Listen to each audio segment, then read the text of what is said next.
Next बघा, आपण last लेक्चरला काय शिकलो? स्टॅटिक व्हेरिएबल शिकलो, फंक्शन ओव्हरलोडिंग और method overloading, constructor and constructor overloading. ठीक आहे.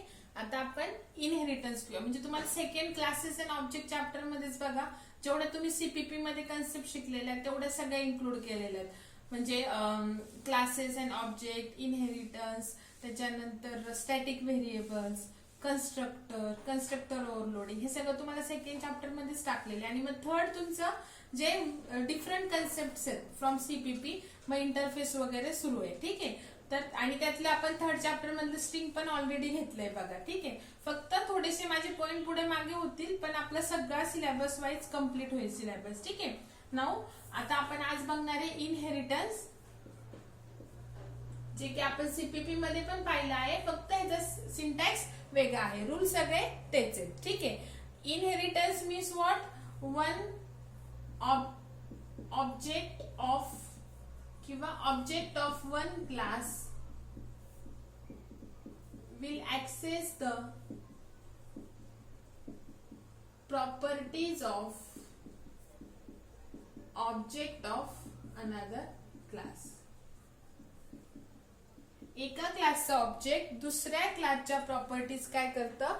ऍक्सेस करतं. एका क्लासचा ऑब्जेक्ट दुसऱ्या क्लासच्या प्रॉपर्टीज काय करतं? ऍक्सेस करतं. त्याच्यानंतर another we can say inheritance reduces the redundant code. Redundant code म्हणजेच काय? Duplicate code. जर आपण इनहेरिटन्स यूज नाही केलं तर त्या पर्टिक्युलर प्रोग्राम मध्ये आपला डुप्लिकेट कोड येऊ शकतो. तर तो अवॉइड करण्यासाठी आपण इनहेरिटन्सचा काय करतो? यूज करतो. फॉर एक्झाम्पल बघा, आपल्याकडे एक क्लास स्टुडंट आहे आणि एक क्लास टीचर आहे. फॉर एक्झाम्पल सांगते. तर स्टुडंटच्या युनिक प्रॉपर्टी काय आहे की स्टुडंटचं नेम असेल, बरोबर, स्टुडंटचा रोल नंबर, स्टुडंटचा ऍड्रेस, त्याच्यानंतर स्टुडंटचं कॉलेज नेम, सी नेम लिहिते, त्या कॉलेजचा ऍड्रेस, बरोबर, आणि त्या कॉलेजचा फोन नंबर. टीचरचं नेम, टीचरचा आयडी, बरोबर, टीचरची सॅलरी जे असेल ते. त्याच्यात तो टीचर पण कोणत्या तरी कॉलेजचा असेल, त्या कॉलेजचा काहीतरी ऍड्रेस असेल, त्या कॉलेजचा फोन नंबर असेल. मग जर माझ्या एका प्रोग्राम मध्ये मला स्टुडंटचा डेटा पण सेव्ह करायचा आहे, टीचरचा पण सेव्ह करायचा आहे, तर जे युनिक आहेत प्रॉपर्टीज, म्हणजे ह्या तीन प्रॉपर्टीज स्टुडंटच्या आणि ह्या तीन टीचरच्या ज्या असतील त्या, तर त्या आपल्याला त्या सेपरेट क्लासमध्ये लिहिणं नेसेसरी आहे. बट ज्या कॉमन प्रॉपर्टीज आहेत, म्हणजेच काय की हे व्हेरिएबल मला इथे पण डिक्लेअर करावे लागतं ते, आणि इथे पण, म्हणजे हा डुप्लिकेट कोड झाला. जर मी डिक्लेअर करतेय तर परत मी त्याची व्हॅल्यू घेणार गेट डेटा फंक्शन मध्ये, तो माझा डुप्लिकेट कोड झाला. इथे पण मी फंक्शन मध्ये व्हॅल्यू घेणार, तो पण डुप्लिकेट कोड झाला, बरोबर. मग आपण अशा वेळेस काय करू शकतो की जो कॉमन कोड आहे, दोन किंवा कॉमन प्रॉपर्टीज आहेत मोर दॅन वन क्लासेस मधल्या, तर त्या कॉमन प्रॉपर्टीजचा घेऊनच एक क्लास आपण क्रिएट करणार आणि त्याच्यामध्ये त्या कॉमन प्रॉपर्टी एकदाच टाकून देणार. आणि मग ह्या क्लास पासून आपण हे दोन क्लास काय करणार? इनहेरिट करणार. म्हणजे आता आपल्याला या क्लासमध्ये हे जे डबल डेटा लिहित होतो तो आपण आता एकदाच लिहिणार. जर माझ्याकडे अजून एक क्लास आहे, सपोज एम्प्लॉई म्हणजे वर्कर अदर दॅन टीचर, अजून पण आपल्या कॉलेजमध्ये काय असतात? ऑफिस स्टाफ असतो किंवा स्टाफ म्हणूया other than teacher. Exam section मधले सेपरेट असतात, स्टाफ मधले सेपरेट असतात, लॅबोरेटरीज मधले जे असिस्टंट असतात ते सेपरेट. मग तिथे पण कॉलेज नेम येईल, त्यांचं सेपरेट येईल, नेम आयडी वगैरे, प्लस त्या स्टाफचं कॉलेज नेम ऍड्रेस. म्हणजेच या तीन मध्ये जो सेम माझे प्रॉपर्टीज येत होत्या डुप्लिकेट डेटा, तो मी एकाच क्लासमध्ये टाकला आणि ह्या क्लास पासून हे तीन क्लास काय केले? मी ऍक्सेस केले. येते का लक्षात? तर हे काय झालं तुमचं? इथे तुम्ही इनहेरिटन्सचा यूज करू शकता. येते का लक्षात? जसं आपण आहे तर आपण आपल्या पॅरेंट्सच्या काही प्रॉपर्टीज आपल्यामध्ये इनहेरिट झालेल्या आहेत आणि प्लस काही आपल्या युनिक असतील. This is also the best example of inheritance. जिथे एक ऑब्जेक्ट असतं ते दुसऱ्या क्लासच्या ऑब्जेक्टच्या प्रॉपर्टीज काय करतं? ऍक्सेस करतं. दिस इज इनहेरिटन्स. ठीक आहे. नाव जसं सीपीपी मध्ये आपण इनहेरिटन्सचे टाइप्स बघितले, सेम टाइप्स इथे पण आहेत. फक्त इथे बघा आता क्लासेस, पहिला आपण कोणता टाइप बघितलेला? सिंगल इनहेरिटन्स, बरोबर. दुसरा कोणता होता? Multi level inheritance. त्याच्यानंतर हिरार्चिकल इनहेरिटन्स. हायब्रिड ह्याच्यामध्ये आपण कन्सिडर करणार नाहीये. का नाहीये ते नंतर सांगते. करू शकतो आपण हायब्रिड पण, मल्टिपल इनहेरिटन्स आणि हायब्रिड. ठीक आहे. आता हे मल्टिपल मी लास्टला उदाहरण दिले बघा. आता व्यवस्थित चेक करा.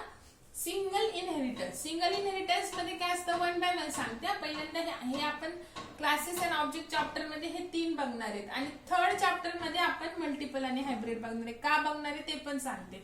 आता आपल्याला क्लास कसं क्रिएट करायचं ते आपण लास्ट टू लास्ट लेक्चर मध्ये बघितलेत आणि कालच्या लेक्चर मध्ये आपण त्याचे सगळे प्रोग्राम्स घेतले, कन्स्ट्रक्टर पण युज केलं आपण, बरोबर, सगळंच केलं. आता अरे ऑफ ऑब्जेक्ट्स केलं, एक मोर दॅन 1 ऑब्जेक्टने फंक्शन कॉल केले, अरे ऑफ ऑब्जेक्ट केले, भरपूर सारे. आता आपल्याला क्लासेस क्रिएट करता येतात. ठीक आहे. आता सिंगल इनहेरिटन्स म्हणजे काय, सपोज ओनली 1 बेस क्लास. आता सीपीपी मध्ये जो क्लास पासून आपण क्लास डिराईव्ह करायचो तो बेस होता आणि दुसरा काय होता, डिराईव्ह क्लास होता. तर जावा मध्ये काय म्हणायचं, सुपर क्लास. सुपर क्लास आता तुमच्या लक्षात येईपर्यंत मी बेस लिहिते. ठीक आहे. सुपर क्लास, मी ए क्लास पासून बी क्लास डिराईव्ह केला, so this is B class is called as sub class. लक्षात घ्या, इथं मी तुमच्या लक्षात डिराईव्ह लिहिते. पण जावा मध्ये कोणती वर्ड यूज करायचा, सब क्लास. डिराईव्ह क्लास म्हणजे सब क्लास, म्हणजे न्यू क्लास सब क्लास आणि ओल्ड क्लास सुपर क्लास. आता तुम्हाला बुक मध्ये एरो असा असतो बघा खालच्या साईडला, पण एरो कसा आहे, बी ऍक्सेस द प्रॉपर्टीज ऑफ ए ना, सो ते प्रॉपर्टीज ऍक्सेस करायचा हा एरो आहे. ठीक आहे. ए पासून बी करतो असं नाही, B will access the properties of A because we have created B from class A. मग बेस क्लास, सुपर क्लास काय झाला ए आणि बी काय झालं, सब क्लास. म्हणजे सिंगल इनहेरिटन्स मध्ये ओनली 1 सुपर क्लास असतो आणि ओनली 1 सब क्लास. येते का लक्षात? ठीक आहे. Now multi level inheritance. Multi level inheritance, A आपला एक सुपर क्लास झाला, त्याच्यापासून मी बी केलं create, B is a sub class आणि ह्या सब क्लास पासून मी अजून एक केलं सी. तर हे कंटिन्यू होता डॉट डॉट. फक्त जनरली आपण एक्सप्लेन करताना 3 करतो, पण सी पासून डी करू शकता, डी पासून ई, हे कंटिन्यू असतं. मग हा पण काय झाला, सब क्लास झाला. ठीक आहे. म्हणजेच काय की पण हे जे सब क्लास आहेत मल्टी लेवल मध्ये, इट ऑल्सो और हा जो सुपर क्लास एकच झाला. म्हणजे मल्टी लेवल मध्ये ओनली 1 सुपर क्लास आणि मोर दॅन 1 सब क्लासेस. बरोबर, more than 1 sub classes which will acts as super class also. बघा आता इथे बघा, हा सब क्लास आहे, इथेच आपली लेवल कंप्लीट झाली. मग हा बी आहे, त्या बी पासून आपण कोणता डिराईव्ह नाही करत आहे. ठीक आहे. इथे काय आहे की ए पासून आपण क्रिएट केला बी, म्हणजे ह्या इथपर्यंत ए सुपर क्लास झाला, बी सब क्लास झाला. परत बी पासून आपण सी तयार करतोय, म्हणजे बी हा जरी सब क्लास असला but it will act as a super class. ठीक आहे. इथं सब क्लास फक्त सब क्लास असतो, सुपर क्लास म्हणून ऍक्ट करत नाही. नंतर सी आहे, तर बी पासून आपण सी काय तयार केला, मग सी साठी सुपर कोणता झाला, बी, आणि बी साठी सुपर कोणता झाला, ए. ए साठी सब क्लास कोणता झाला, बी, आणि बी साठी सब क्लास कोणता झाला, सी.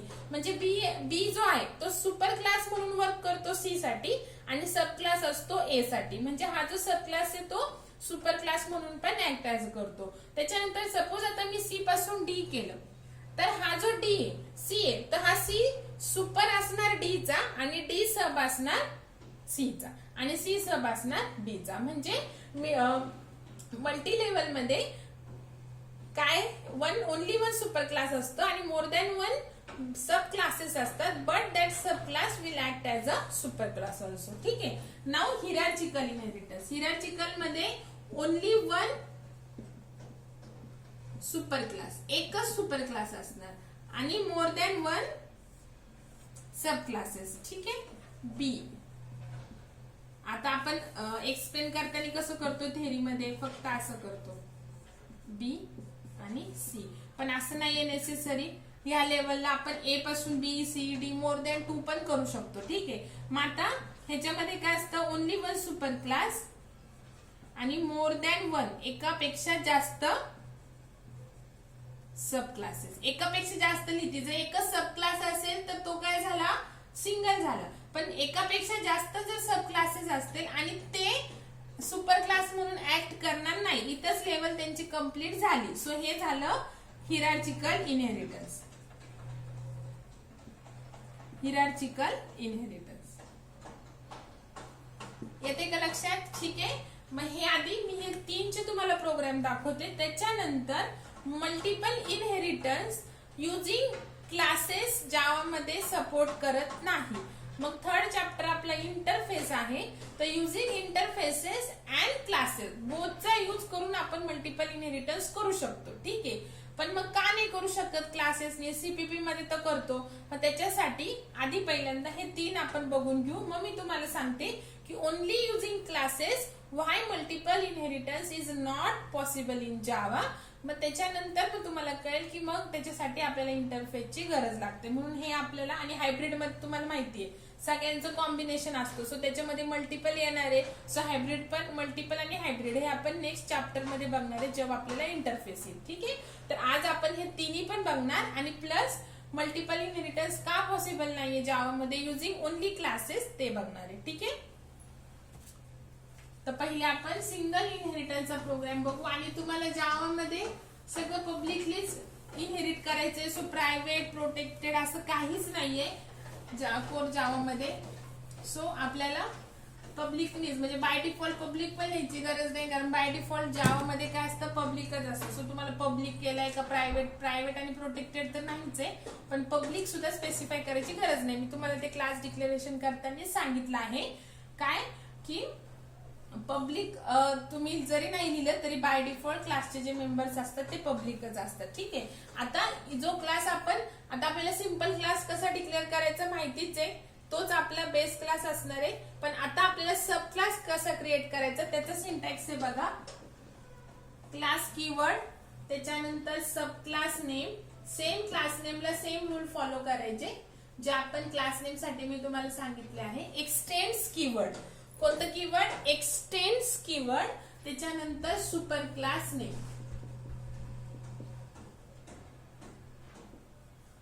आणि मग इथे तुमचे त्या सब क्लासचे जे युनिक प्रॉपर्टीज आणि फंक्शन्स असतील ते येणार. ठीक आहे.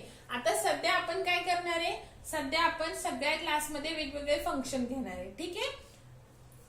एक एक वेळी जायचं. तर हा झाला तुमचा सब क्लास क्रिएट करायचा सिंटॅक्स. आता सपोज आपण सिंगल इनहेरिटन्सचा एक सिंपल प्रोग्राम घेते. Class A int a float b. कन्स्ट्रक्टरनी लगेच करू नका, कारण कन्स्ट्रक्टर जर यूज केला इनहेरिटन्स मध्ये परत त्याचं वेगळा सिंटॅक्स आहे. जसं आपण इनिशियलायझेशन लिस्ट बघितलं होतं सीपीपी मध्ये चॅप्टर की इनहेरिटन्स मध्ये कन्स्ट्रक्टरचा कसा यूज होतो, तर तसंच इथे सुद्धा आहे. पण आधी आपण विदाउट कन्स्ट्रक्टर करणार आणि मग कन्स्ट्रक्टरने करणार सिंगल इनहेरिटन्स. तुम्हाला काल सांगितलेलं की इथला मेंबर आणि जे आपण पास करतोय फंक्शन मध्ये ते जर सेम असतील तर तुम्हाला धिस डॉट ए लिहावं लागतं. ठीक आहे. हे तर सेम येणार आहे.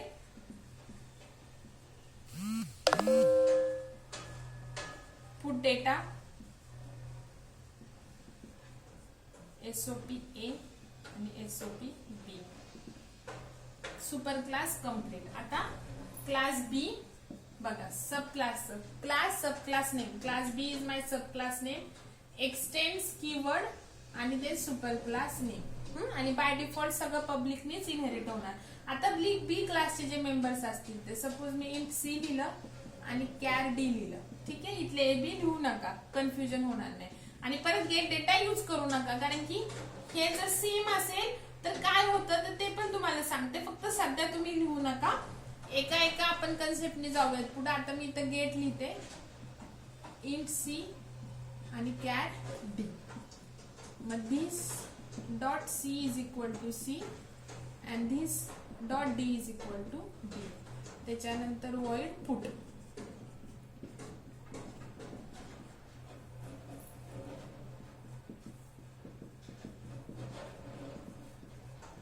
सब क्लास कंप्लीट. ठीक आहे. इथपर्यंत काय आलं?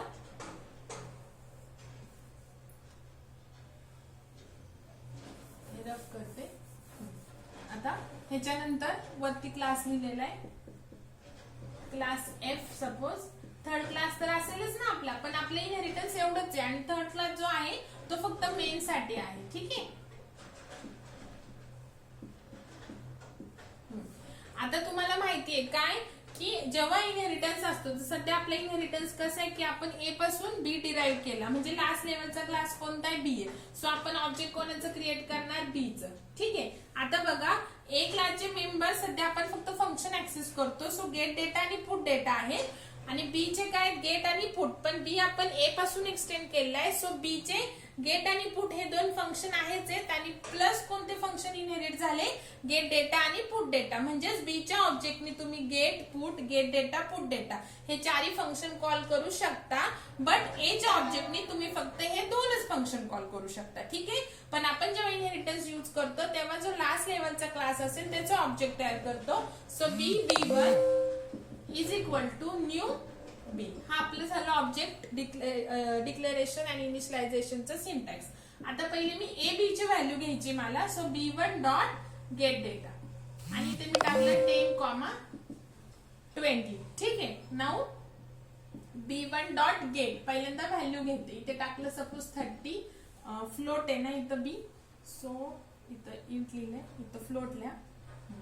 इथे सपोज 3.14 टाकलं. नंतर गेट मध्ये पहिला इंटिजर आहे, दुसरा कॅरेक्टर आहे. ठीक आहे. तर हे गेट टाकलं. त्याच्यानंतर आता दोन्ही पण डिस्प्ले करू, पुट डेटा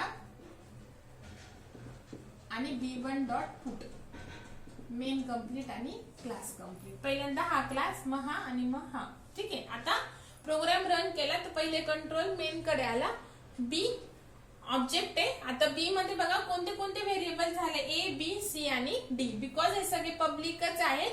सो ए पासून आपण बी ऍक्सेस केलं, सो ए चे पब्लिक पण बी चे काय होणार, पब्लिक होणार. ठीक आहे. Now B1 dot gate data काय पास केलं, 10,30 3.14. आता मी सांगितलं की बी आपण ए पासून एक्सटेंड केलाय, बरोबर ना. ठीक आहे. सो बी काय करू शकतो, ए चे पण फंक्शन कॉल करू शकतो. सो बी च्या ऑब्जेक्टने मी एचं फंक्शन कॉल केलं, कंट्रोल आला इथं 10 आले, इथं 3.14 आले. तर हे 10 हा आहे आणि हा ए सेम आहे आणि हा बी सेम आहे. तर हे ए म्हणजे 10 कुठे गेले, धिस डॉट ए म्हणजे ह्या करंट क्लासचा ए म्हणजे इथं गेलं, बरोबर. नंतर 3.14. आता हे एकदम बेसिक आहे, आता हे सारखं सारखं मी सांगणार नाही. म्हणजे हे ए आणि बी इनिशियलाइज झाले 10 आणि 3.14 ला. नंतर B1 डॉट गेट इथे आलं 30 आणि एक्स इनिशियलाइज झालं, सी आणि डी. नाउ पुट डेटा इथं आलं 10 आणि 3.14 डिस्प्ले झाले आणि पुट 30 आणि काय एक्स दिलता ना, एक्स डिस्प्ले झालं. आलं का लक्षात. तर हे झालं आपलं सिंगल इनहेरिटन्स. येते लक्षात. ठीक आहे. हे झालं सिंगल इनहेरिटन्स. आता सपोज आपल्याला जर काय करायचंय की आता सपोज मल्टी लेवल आहे, तर मल्टी लेवल मध्ये एक तिसरा क्लास पण येणार आहे. परत त्या क्लासचे काय असतील, फंक्शन्स असतील. मग आपण तिसऱ्या क्लासच्या ऑब्जेक्टनी सपोज सी क्लास मी डिराईव्ह केला बी पासून, मग सी चे 2 फंक्शन, बी चे 2 आणि ए चे 2, टोटल 6 फंक्शन सी च्या ऑब्जेक्टने आपण कॉल करू शकतो. मग मेन मध्ये तेवढा कोड काय होतो, एक्सटेंड होतो, वाढत जातो. मग हे अवॉइड करण्यासाठी आपण काय करतो, नेस्टिंग ऑफ फंक्शन करतो. म्हणजे गेट डेटा इथं कॉल करण्यापेक्षा मी इथं कॉल केलं, कारण की जसं गेट आणि पुट हे बी चे मेंबर्स आहेत, तसं मी बी ए पासून एक्सटेंड केल्यामुळं गेट डेटा आणि पुट डेटा पण ते कशाचे मेंबर्स आहेत, बी चे. सो मी तिथं डायरेक्टली कॉल करू शकते विदाउट ऑब्जेक्ट, कारण की ते सेम क्लासचं मेंबर झालं. Put data. मग इथे मला फक्त काय करावं लागेल, B1 डॉट गेट 30x मला जी व्हॅल्यू द्यायची ती आणि म्हणजे फक्त शेवटच्या क्लासचे फंक्शन. आता कसं होणार बघा, B1 डॉट गेट कॉल झालं 30 आणि x, सी आणि डी मध्ये गेले, बरोबर. सी आणि डी मध्ये काय गेलं, 30 आणि x. परत तिथून पहिले गेट डेटा कॉल झालं, इथे कंट्रोल आला आणि हे 10 आणि 3.14 इथे आले, इथे ते पास झाले. आता हे सगळं बेसिक आहे जे मी सांगते ते. गेट डेटा कम्प्लीट झाला की इथे आला कंट्रोल. सी ची व्हॅल्यू जी आहे 30 ती इथे गेली, डी ची व्हॅल्यू x या डी मध्ये गेली. इथे कम्प्लीट झालं गेट, इथे आलो B1 डॉट पुट फंक्शन कडे आला. कंपायलर पुट डेटा कडून इथं पुट डेटा कॉल झालं. पुट डेटा ए आणि बी ची व्हॅल्यू डिस्प्ले होणार. पुट डेटा कम्प्लीट झालं की परत नेक्स्ट स्टेटमेंटला येणार पुट मध्ये सी आणि डी ची व्हॅल्यू प्रिंट होणार. पुट फंक्शन कंप्लीट झालं, इथे आलो मेन कंप्लीट, प्रोग्राम कंप्लीट. येते का लक्षात? तर हे झालं आपलं सिंगल इनहेरिटन्स. ठीक आहे. आता नेक्स्ट आहे बघा, सिंगल इनहेरिटन्सच प्रोग्राम आहे, पण आपण ह्या प्रोग्राम मध्ये आता जसं मी मेथड ओव्हरलोडिंग तुम्हाला शिकवलं लास्ट टाइम, तर आपण एक क्लास घेतलेला शेप्स आणि त्याच्यामध्ये आपण 3 एरिया फंक्शन लिहिलेले, एक प्रोग्राम केलेला ए, त्याच्यामध्ये आपण ऍडिशनचे 3 फंक्शन दिलेले, म्हणजे फंक्शन नेम सेम दिलं पण त्याला नंबर ऑफ आर्ग्युमेंट डिफरंट दिले, पण ते सेम क्लास मध्येच तिन्ही पण फंक्शन दिले. ठीक आहे. आता इनहेरिटन्स मध्ये बघा फंक्शन ओव्हरलोडिंग कसं होतं. आता माझं इनहेरिटन्स कसं आहे बघा, ए आणि ए पासून आपण डिराईव्ह केलेला आहे बी. ठीक आहे. आता ए पासून बी डिराईव्ह केलेलं आहे, म्हणजे ए चे जे मेंबर्स आहेत ते बी ऍक्सेस करू शकतो. बरोबर. सध्या तर या डिस्प्ले फंक्शन कडे बघू नका. ए मध्ये डिस्प्ले फंक्शन आहे, त्याला एक स्ट्रिंग आर्ग्युमेंट पास केले आणि जस्ट एसपीस प्रिंट केलाय. बी एक्सटेंड केलेले आपण ए पासून, ए मध्ये पण डिस्प्ले फंक्शन आहे, त्याला डिस्प्ले केले सब क्लास. आता बघा बी आपण कोणापासून क्रिएट केला, ए पासून, आणि बी कडे एक डिस्प्ले फंक्शन आहे विदाउट एनी आर्ग्युमेंट म्हणजे 0 आर्ग्युमेंट, आणि एक डिस्प्ले फंक्शन जे ए कडून आलेले विथ 1 आर्ग्युमेंट, म्हणजे बी कडे 2 डिस्प्ले फंक्शन आहेत. म्हणजे फंक्शनला सेम नेम आहे पण एक आर्ग्युमेंट आहे ह्याच्यामध्ये, दॅट इज स्ट्रिंग, आणि ह्याच्यामध्ये आर्ग्युमेंट नाहीये. म्हणजेच काय झालं, इनहेरिटन्स मध्ये हे काय झालं, मेथड ओव्हरलोडिंग. जर तुम्ही फक्त एच कन्सिडर करताय क्लास ए, तर इथे मेथड ओव्हरलोडिंगचा प्रश्न नाहीये का, कारण की एकच क्लास आहे आणि एकच फंक्शन आहे. ठीक आहे. आता क्लास बी एक्सटेंड केला ए, आणि बी मध्ये पण डिस्प्ले फंक्शन आहे, आणि बी आपण ए पासून एक्सटेंड केलाय, सो ए चा डिस्प्ले पण इनहेरिट झालाय बी कडे. पण जे ए चा डिस्प्ले त्याला 1 आर्ग्युमेंट आहे आणि जे बी चा डिस्प्ले त्याला 0 आर्ग्युमेंट आहे. म्हणजे हे काय झालं, मेथड ओव्हरलोडिंग इन इनहेरिटन्स. म्हणजेच काय, जेव्हा मी b1 डॉट डिस्प्ले कॉल करेल, मग इंटरप्रिटर कडे आता 2 फंक्शन आहेत डिस्प्ले, कारण की ते बीच आहेत. मग बीच्या ऑब्जेक्टने जर कॉल केलं तर हे 2 फंक्शन आहेत इंटरप्रिटर कडे. मग तो कोणतं कॉल करेल की ज्याला 0 आर्ग्युमेंट आहे, म्हणजे हे, आणि काय डिस्प्ले करेल, sub class. Now b1 dot display काय पास केलंय, hello, single quote double quote मध्ये म्हणजे स्ट्रिंग. मग अगेन इंटरप्रिटर कडे 2 फंक्शन आहे डिस्प्ले, मग तो कोणतं कॉल करेल विथ 1 आर्ग्युमेंट म्हणजे हे, आणि एस मध्ये काय जाईल, व्हॅल्यू हॅलो, आणि इथं प्रिंट काय होईल, हॅलो. ठीक आहे. तर हे झालं मेथड ओव्हरलोडिंग. ठीक आहे. हे तर आपण बघितलंय, सेम आपण हे इनहेरिटन्स मध्ये पण होतं. आता सपोज तुम्ही आता हा पहिल्यांदा प्रोग्राम लिहून काढा व्यवस्थित. आता मी ह्याच्यात चेंजेस करतेय. कोणत्या कन्सेप्ट साठी, न्यू कन्सेप्ट आहे मेथड ओव्हररायडिंग. ओव्हरलोडिंग झालं. ओव्हरलोडिंग मध्ये काय असतं, मेथड ओव्हरलोडिंग किंवा फंक्शन ओव्हरलोडिंग मध्ये काय असतं, सेम नेम आणि नंबर ऑफ आर्ग्युमेंट्स डिफरंट, 0 1 2, इथं 0 इथं 1 आहे. पण मेथड ओव्हररायडिंग मध्ये फंक्शनला नेम पण सेम असणार, आणि नंबर ऑफ आर्ग्युमेंट जर असतील तर सेम, आणि नसतील तर दोन्हीला पण 0 आर्ग्युमेंट असतील, किंवा जे म्हणजे फंक्शनला नेम पण सेम आणि आर्ग्युमेंट पण सेम, 0 तर 0, 1 तर 1, 2 तर 2, सगळ्या फंक्शनला सेम असणार. ठीक आहे. हे झालं मेथड ओव्हररायडिंग. आता दोघांमध्ये डिफरन्स काय बघा, मेथड ओव्हरलोडिंग जे आहे ते कंपाईल टाइम आहे, रन टाइम ओव्हरलोडिंग आहे. म्हणजे रन टाइम कंपायलर डिसाइड करतो की कोणतं फंक्शन कॉल करायचं, आणि मेथड ओव्हररायडिंग जे आहे ते कंपाईल टाइम आहे, प्रोग्राम कंपाईल करतानाच डिसाइड होणार. ठीक आहे. त्याच्यानंतर मेथड ओव्हररायडिंग आपण फक्त इनहेरिटन्स मध्येच करू शकतो, युजिंग इनहेरिटन्सच मेथड ओव्हररायडिंग करू शकतो. पण जे मेथड ओव्हरलोडिंग जे आहे ते आपण इनहेरिटन्स मध्ये तर करू शकतो, जे आता जस्ट सांगितलं मेथड ओव्हरलोडिंग, आणि विदाउट इनहेरिटन्सच्या प्रोग्राम मध्ये पण करू शकतो, जे आपण लास्ट लेक्चरला बघितलं. एकच क्लास होता, त्याच्यामध्येच मी काय केलं, मेथड ओव्हरलोडिंग केलं. म्हणजे मेथड ओव्हरलोडिंगला आपल्याला कंपल्शन नाहीये की ती कन्सेप्ट एक्सप्लेन करण्यासाठी इनहेरिटन्स इन्क्लूड करणं, किंवा तुमच्या प्रोग्राम मध्ये इनहेरिटन्स पाहिजेच, कोणत्या पण टाईपचा असू द्या. पण मेथड ओव्हररायडिंग साठी इनहेरिटन्स असणं कंपल्सरी आहे. का कंपल्सरी आहे बघा, जर आता मी एकाच क्लासमध्ये परत डिस्प्ले फंक्शन लिहिते, सेम फंक्शन नेम आणि same 1 argument that is string, तर कंपायलर काय देणार, एकाच प्रोग्राम मध्ये ना, सो काय एकाच क्लासमध्ये ना, हा क्लास 9 सध्या कन्सिडर करा, का method overriding without inheritance possible नाही, फक्त इनहेरिटन्स मध्येच का करू शकतो बघा. जर मी एकाच क्लासमध्ये दोन फंक्शन सेम लिहिले आणि आर्ग्युमेंट पण सेम दिले तर काय येणार, multiple declaration of display function. Same तसंच की मी ए मध्ये पण इंट ए डिक्लेअर केला क्लास ए मध्ये आणि परत मी इंट ए करते दुसऱ्याच लाईनला, तर काय multiple declaration of A. Same तसंच येणार multiple definition for display function. पण जर तुम्ही इनहेरिटन्स करताय मग इथं मी सेम डिस्प्ले फंक्शन लिहिलं विथ सेम आर्ग्युमेंट. ठीक आहे, आता आपण काय करू, आर्ग्युमेंटच काढून टाकूया तिथं. जस्ट एसओपी सुपर क्लास आणि सब क्लास. ठीक आहे, बघा आता ए मध्ये एक डिस्प्ले फंक्शन आहे विदाउट आर्ग्युमेंट आणि बी ए पासून एक्सटेंड केला आणि बी मध्ये पण डिस्प्ले फंक्शन आहे विदाउट आर्ग्युमेंट. तर हे अलाउड असतं कारण ह्या बी चा डिस्प्ले आणि हे ए चा डिस्प्ले. ठीक आहे, आता इथे काय होणार आहे, मेथड ओव्हररायडिंग होणार आहे. बघा मेथड ओव्हररायडिंग मध्ये काय असतं, आपण इनहेरिटन्स मध्ये करतो ते, आणि प्लस जेव्हा तुमच्या फंक्शनला मोर दॅन वन फंक्शनला सेम नेम आहे आणि सेम आर्ग्युमेंट आहे. आता बघा इथपर्यंत जेव्हा आपण प्रोग्राम लिहितो ए ला एक फंक्शन आहे डिस्प्ले विदाउट आर्ग्युमेंट, आणि जेव्हा आपण बी ए पासून एक्सटेंड करतोय तेव्हा बी कडे दोन डिस्प्ले फंक्शन झाले.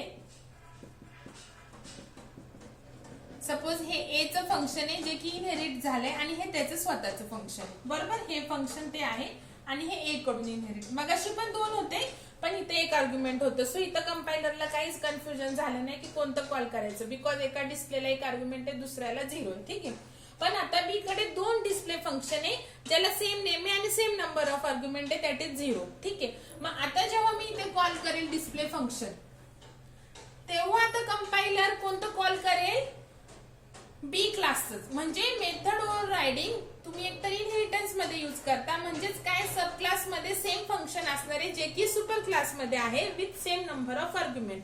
जेव्हा तुम्ही ते फंक्शन कॉल करणार जे की सेम आहे तेव्हा compiler will override, not overload, override the function definition in sub class only.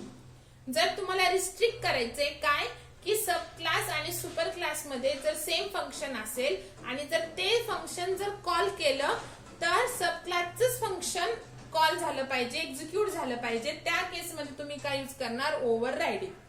ठीक आहे, म्हणजे मेथड ओव्हररायडिंगनी काय होतं, रिस्ट्रिक्शन येतं इंटरप्रिटर वरती काय की to execute sub class function only. म्हणजे डिस्प्ले फंक्शन जर कॉल केलं, डिस्प्ले बी कडे दोन डेफिनेशन्स आहेत, एक सुपर क्लासची आणि एक सब क्लासची सेम.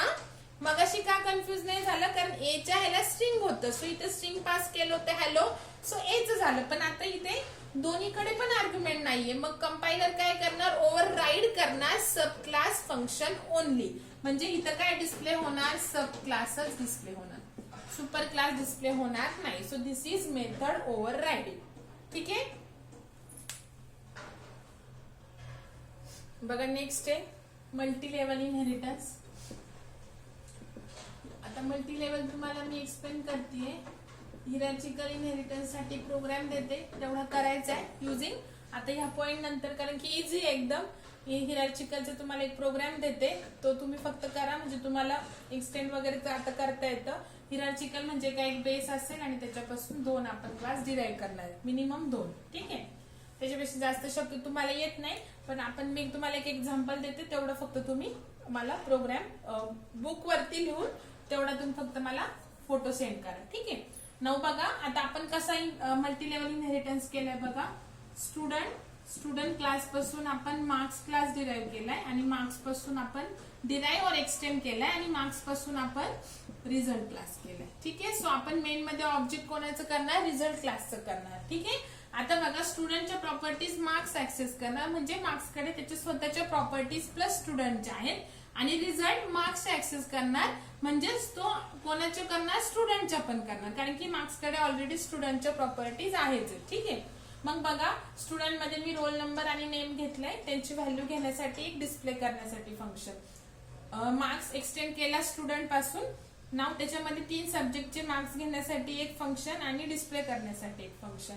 नाव रिझल्ट क्लास मी एक्सटेंड केलाय मार्क्स पासून, त्याच्यामध्ये ऍव्हरेज एक फंक्शन घेतलंय जिथे मी तिन्ही सब्जेक्टचा ऍव्हरेज काढणार. मग कॅल ऍव्हरेज एक फंक्शन घेतले टू कॅल्क्युलेट ऍव्हरेज आणि पुट ऍव्हरेज डिस्प्ले करण्यासाठी. ठीक आहे, इथेच तुम्ही put data gate data call करू शकता फंक्शन मध्ये पण, नेस्टिंग ऑफ फंक्शन जसं तुम्हाला सांगितले तसं.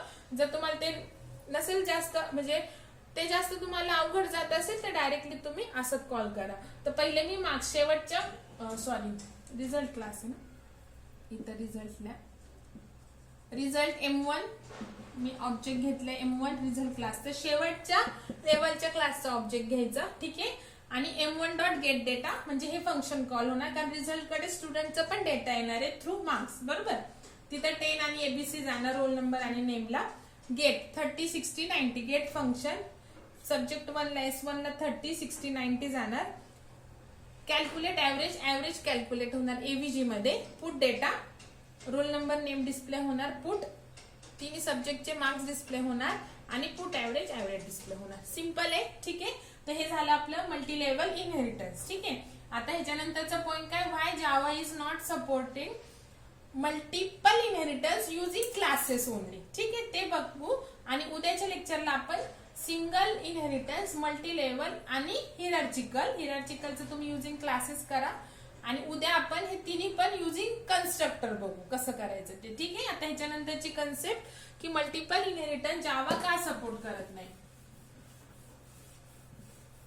त्याच्या आधी मी C++ चा मल्टिपल इनहेरिटन्सचा प्रोग्राम लिहिते.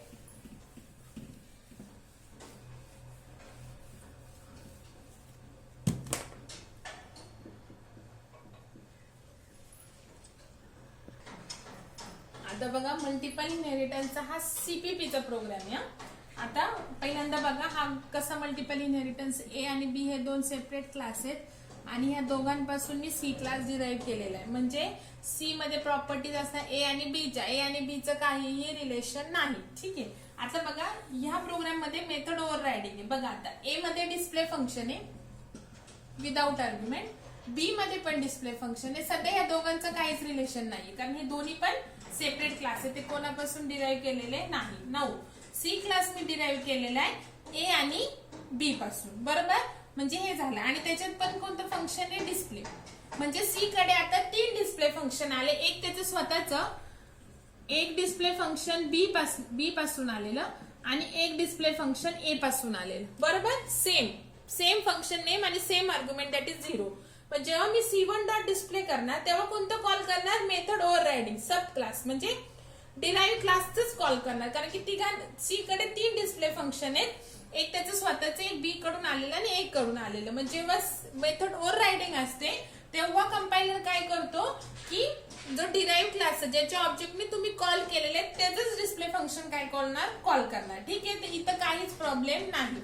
आता बघा पुढे काय प्रॉब्लेम आहे. सपोज इथं मी डिस्प्लेच्या ऐवजी पुट डेटा फंक्शन लिहिलं. ठीक आहे, सो आता जो डिराईव्ह क्लास आहे आणि बेस क्लास आहे, बेस क्लास आणि डिराईव्ह क्लास कडे जर same function with same argument असेल तर कंपायलर काय करतो, मेथड ओव्हररायडिंग करतो, सब क्लासच फंक्शन कॉल करतो. ठीक आहे, आता A कडे एक डिस्प्ले फंक्शन आहे, B कडे एक डिस्प्ले फंक्शन आहे, मल्टिपलचं चालू आहे विथ सेम नेम आणि सेम आर्ग्युमेंट. त्याच्यानंतर C कडे आता पुट डेटा फंक्शन. ठीक आहे, नाव C1 डॉट डिस्प्ले. आता बघा C1 डॉट पुट डेटा केलं तर काय प्रॉब्लेम येईल, जो कॉल करेल नाही, बिकॉज सी त्याचं पुट डेटा फंक्शनच तो कॉल करणार कारण की पुट डेटा हे एकच फंक्शन आहे. मग असे डिस्प्ले होतं, सो मेथड ओव्हररायडिंग झालं आणि त्या C जो बेस डिराईव्ह क्लास आहे त्याच कॉल केलं. जसं मी तुम्हाला आता जस्ट सांगितलं की सब क्लासच फंक्शन कॉल होतं, म्हणजे सब क्लास कोणता आहे, C आहे. आता पुट डेटा फंक्शन हे सेपरेट आहे. बरोबर, आणि जे दोन बेस क्लास आहेत दोन बेस क्लास त्याच्यामध्ये सेम फंक्शन आहे. सो पुट डेटाला काही प्रॉब्लेम येणार नाही. पण आता जेव्हा डिस्प्ले कॉल होईल तेव्हा कंपायलरला अँबिग्युइटी होईल की आता डिस्प्ले A चं कॉल करायचं का B चं.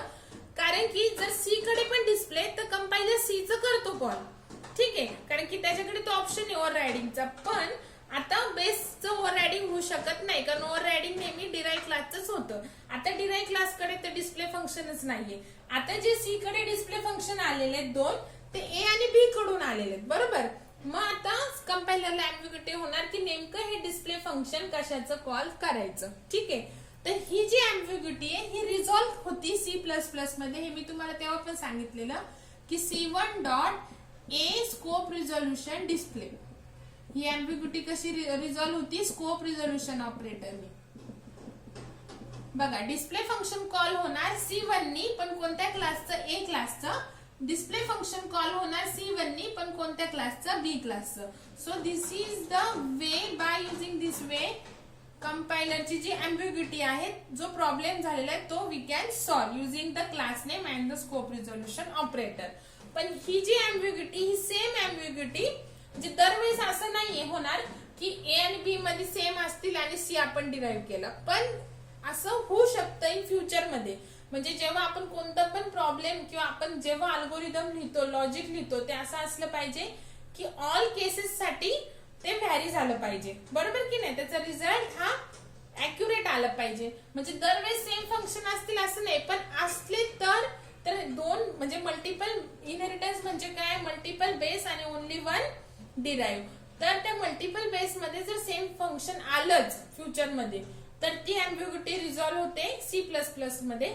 पण ही अँबिग्युटी जावा मध्ये रिझॉल्व्ह करण्यासाठी कोणतंही सोल्युशन नाहीये. सो जावा मध्ये काय केलेली आहे? एक न्यू कन्सेप्टच ऍड केलेली आहे, म्हणजे युजिंग क्लासेस कोणतं सोल्युशन नाहीये. मग जावा मध्ये काय केलेली? एक न्यू कन्सेप्टच ऍड केलेली आहे, इंटरफेस, जी की आपण नेक्स्ट लेक्चर मध्ये बघणार आहे. येते का लक्षात? बस सेम बघा, जर हा जावाचा क्लास आहे, इथं सेमीकोलन येणार नाही, पब्लिक येणार नाही, आणि इथं काय येणार? X tends A, B. इथे येणार SOP B class, system.out.println A class,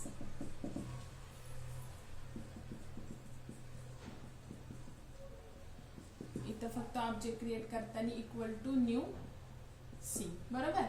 पण ही जी अँबिग्युटी म्हणजे जेव्हा मी C1 ने डिस्प्ले कॉल केलं, तर कंपायलरला नेमकं A चं करायचं का B चं, ती रिझॉल्व्ह होते CPP मध्ये, पण इथे होत नाही. आणि इथे आपल्याला एक क्लास लिहावा लागेल, public static word main string ARGS. ठीक आहे.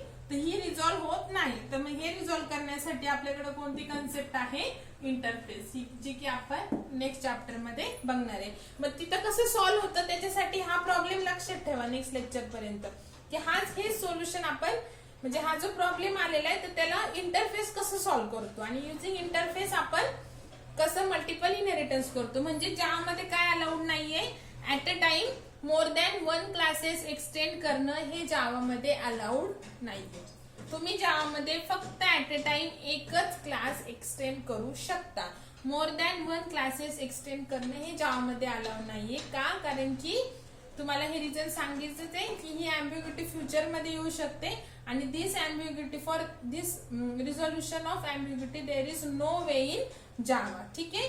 सो जावा मध्ये आपण at a time more than one class extend करू शकत नाही. ह्या स्टेटमेंटला काय येणार? एरर येणार. तर हे झालं तुमचं सिंगल इनहेरिटन्स, मल्टिपल इनहेरिटन्स आणि ambiguity in multiple inheritance, sorry multi level inheritance, single and ambiguity in multiple inheritance. Next lecture मध्ये आपण युजिंग कन्स्ट्रक्टर इनहेरिटन्स कसा करायचा, फायनल, ऍबस्ट्रॅक्ट आणि देन मग इंटरफेस. ठीक आहे. म्हणजे नेक्स्ट लेक्चरला आपलं classes and object chapter complete होऊन जाईल. मग आपण त्याच्यानंतर थर्ड चॅप्टर मध्ये पहिल्यांदा स्ट्रिंग घेतले आपण, स्ट्रिंग बफर, व्हेक्टर हे दोन येणार आहे, आणि अजून एक दोन छोटे छोटे पॉइंट झालेले तुम्हाला ते नोट्स मध्ये पण दिसले असतील. जे जे राहिलेले पॉइंट आहेत ते आपण संडे पर्यंत कम्प्लीट करू, म्हणजे मंडे पासून आपल्याला ऍक्च्युअल जे डिफरंट कन्सेप्ट CPP पेक्षा ज्यामध्ये ते आपल्या स्टार्ट होतील.